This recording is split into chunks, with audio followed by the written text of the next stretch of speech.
What is the scariest oh heck no experience you've had? Part 2. Story 9. I was in the ER, very ill from pneumonia. Think 4 staff in the cubicle with me the entire time for about an hour while they diagnosed what was wrong with me. I originally went to urgent care and sat in the waiting room for 45 minutes, and the moment they triaged me, they sent me to the ER. Anyway, after about an hour and a max of 10 people working on me at once, I had an IV in each arm and everyone left.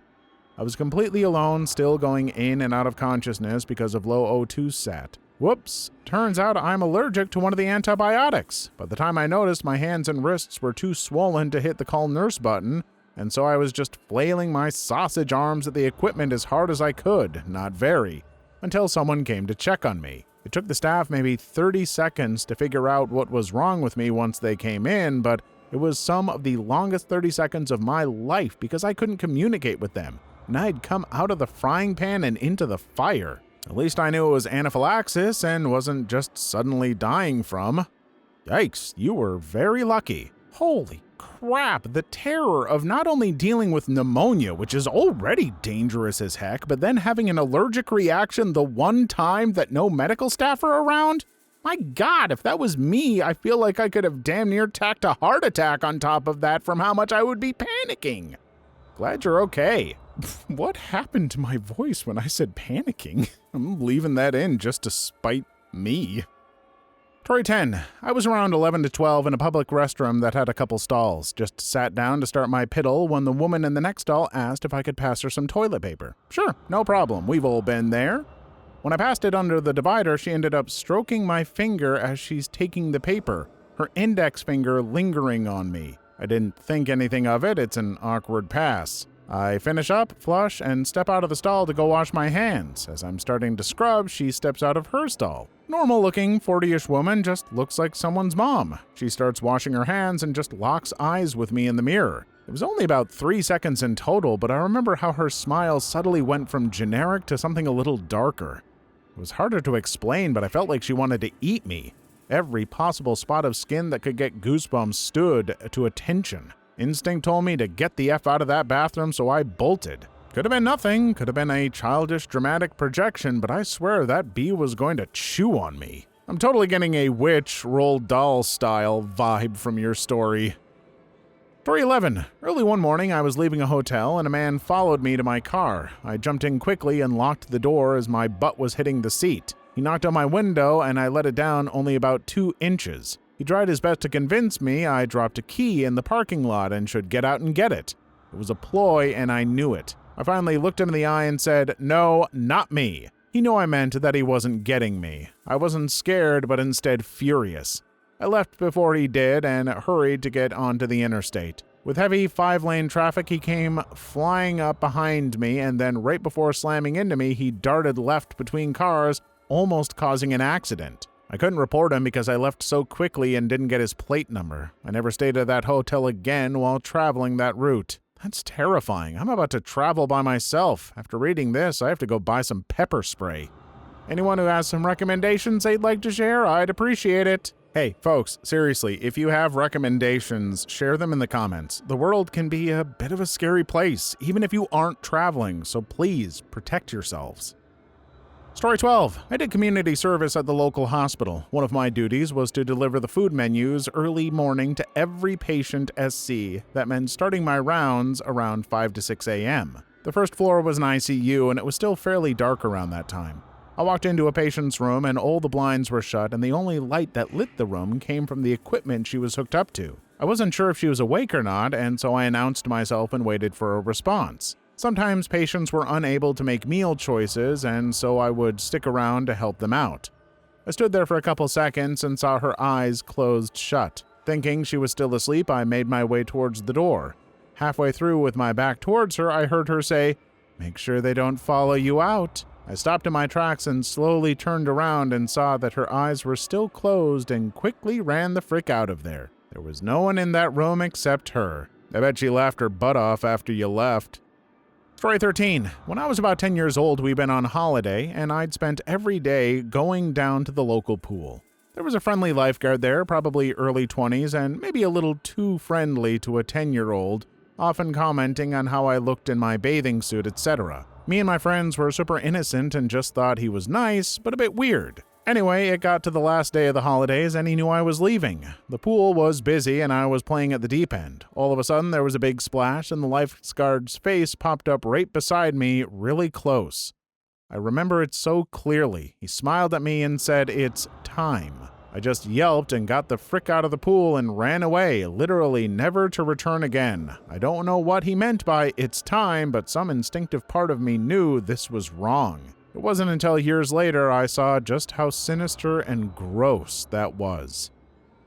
Story 14. I was staying alone in a hotel room in advance of a friend's wedding. It was my first time traveling alone, and since the wedding was in San Jose and I live in LA, so I was about 8 hours from home to add to it. Around 2 a.m., I hear someone trying to use a key in my door and pounding on it frantically to try to get in. That was a really huge "oh heck no" moment for me. Luckily enough for me, I had experience working in a hotel that was a little too free with their master keys, so I'd engage the deadbolt on my door whenever I was in it. I was so glad for that deadbolt that night. Good thinking on the deadbolt. I always use them too. Stayed in a hotel one time where they had an issue with the locks engaging if the door wasn't pulled all the way shut. Someone figured this out and would come in and rob the room, occasionally with people sleeping inside. Another little tip, folks, if you are nervous about staying in a hotel room, buy some of those little rubber wedge-shaped door stops and shove 1 or 2 under the door when it's shut. Just a little extra resistance that I'm sure doesn't do a ton, but it gives a little peace of mind for all of like $6. Story 15. I lived in an old Sodom bunker while in Iraq. We were using it as a patrol base. The lowest level was almost completely filled with water. About 20 feet from the landing was a camp toilet we installed, so we wouldn't have to put on body armor to go to the bathroom. Well, it's about 3 in the morning. I'm half asleep because I had to answer nature's call and use this stupid toilet. My flashlight died while I was in there, and I could hear water dripping from the ceiling on that flooded floor. I now know there wasn't anything to worry about, and I knew I needed to change the dang batteries, but at that moment I was scared crapless, and that became one of the fastest bathroom breaks I've ever had. Imagine drowning in a bathroom in the dark. That's some nightmare fuel. Story 16. I just recently moved out of the north. Where I lived in particular happened to be a very tick-infested place some seasons. Well, one day I pulled a huge one off my dog, grabbed an old shoe, and flattened that bugger. When I lifted up the shoe, I noticed a good amount of blood moving all strange-like. Upon closer investigation, it turned out to be little microscopic babies moving around. It gave me the most "oh heck no" feeling I've probably had. I ended up torching the concrete for like a minute straight. Took care of the situation quite well. Reminds me of the time I stepped on a spider as a kid and a million babies ran in all directions when I lifted my foot. I've never killed another spider in my life. Oh dear Lord, I went from feeling like I was gonna throw up from that first one to now feeling like I need to check every inch of my person for spiders. Cool story! I would cut this one out, but if I had to live through it, so do you. Story 17. I was around 8 on vacation at a beach. Me and my brother were having a lot of fun, but near sunset my dad just yelled at us to get out of the water and run for the little apartment we were staying at. We asked him why and he just said one thing: "Horse flies!" Cut to 1 minute later where all of us are just running as fast as we could, dodging these giant evil bug pieces of crap while they just made huge buzzing sounds and tried to rip our flesh off. My little 8-year-old brain probably made it extra dramatic, but dang, those things are terrifying. Those dang things are no joke. They don't bite, they punch a hole and slurp out your insides. Story 18. Was watching TV sitting on my couch when I saw the silhouettes of 3 men, one with a gun drawn, walking up to my door. They knocked on my door, I didn't respond, and sat there with my crappy little shotgun. They started knocking loudly, I guess to make sure if anyone was home. Then they started to pry the door open with a crowbar. I called the police, but by the time they arrived, the dudes were gone. The men who were trying to break in were standing next to a broken window the entire time. Thank goodness you didn't end up shooting one of your clones. Story 19. Working at a coffee shop, one of the baristas was cleaning the bathroom. Hear her literally yell, "Eep!" She comes to get me, saying I need to take care of a weird-looking spider. I love bugs and get kind of excited to catch and release the weird-looking spider outside. Walk into the bathroom and it's not a spider, it's a freaking scorpion. I can take care of the spiders, but not the long-tail pinchy ones. You know, I'm arachnophobic, though I've gotten so much better than I used to be, but I'm not quite as terrified of scorpions, partially because I feel like they aren't as sneaky or something. Also, there's just something about the shape of spiders. The pointy tails make scorpions seem friendlier? That's not right. Story 20. Trekking through the woods behind my friend's house while playing Manhunt. Midnight in December. No sensible reason for anyone to be outside. Snow everywhere. I'm walking along and approach this ramshackle cabin/candy house. Hear a faint squeaking of a swing set moving back and forth. Audibly to my friend who was with me, I say, "What the frick is that?" Dead fricking silence ensues. The swing stops moving the minute I stop talking. I'm not known for my running, but I think I broke land speed records that day.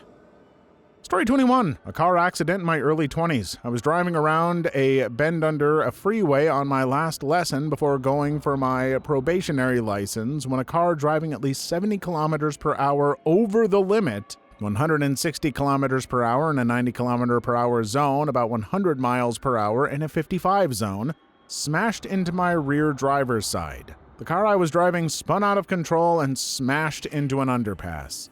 My teacher and I were both desperately lucky to be alive, though we both sustained serious injuries. Well, did you get your probationary license? Story 22. I stepped onto an elevator on the 8th floor of a hotel and hit the 10th floor button. Right before the doors closed, a group of at least 15 people jammed themselves in while I'm standing in the back corner. The elevator was rated for 10 adults. Instead of going up, the elevator slowly started to go down. After half a floor, the elevator went into free fall for roughly 2 floors until the emergency cable caught. I thought I was going to die that day. Room for one more, honey? You know, I'm not afraid of elevators, but I'm pretty sure I would panic in that scenario even before the free fall. I trust the machines and safety equipment on an elevator up until people start breaking the friggin' rules. Story 23. Was out waiting with my cast net to catch some mullet for fishing. As I was out there, a group of bobcats had congregated around my bucket of bait as some jumped out and they were eating them. I stayed out there for a good hour and they knocked over my bucket and ate all the mullet I already caught. Poor babies were hungry and you ever so nicely left them an easy access bucket of fish. How good of you, sir. Story 24. Last week when I started the barbecue, went inside to grab the things and came back out to see the entire grill and top of the tank entirely engulfed in flames. Apparently we had a leak we didn't notice. I managed to throw water on the tank and cut the flames ASAP, so thankfully no real damage, but I think I'm done barbecuing for the year. Just put a fire extinguisher next to the grill before you start it. Don't use water. Also, you could grill with charcoal. Charcoal doesn't leak. Or a nice wood pellet grill. I gotta get me one of those this summer. But I know it's hard to argue with the convenience and clean cooking of propane and propane accessories, I'll tell you what.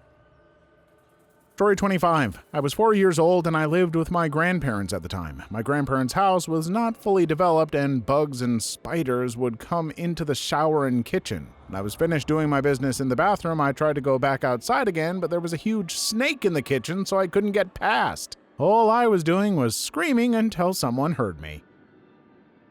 Story 26. I was home alone one day and heard someone walking on the roof. I literally almost crapped my pants. Found out later that the roofers were coming that afternoon. Mom forgot to tell me. I heard that sound all the time. At first I was worried, then I was puzzled. I eventually realized it's birds. They make a big thud when they land, just as loud as a person's footfall. Story 27. Got into a car with a friend, did not realize she was very high until she almost killed us blowing through a red light. Made her pull the frick over and I drove us home, suspended license or not. I was not ready to die like that. Story 28. When I was 10 or so, I woke up before everyone in the house. It was like 7 a.m. and decided I would sneak into the pool. I was waist deep in the water before I saw the alligator on the other side of the pool. Please leave your story in the comments. I would love to make a video on them in the future. Also, don't forget to like and subscribe.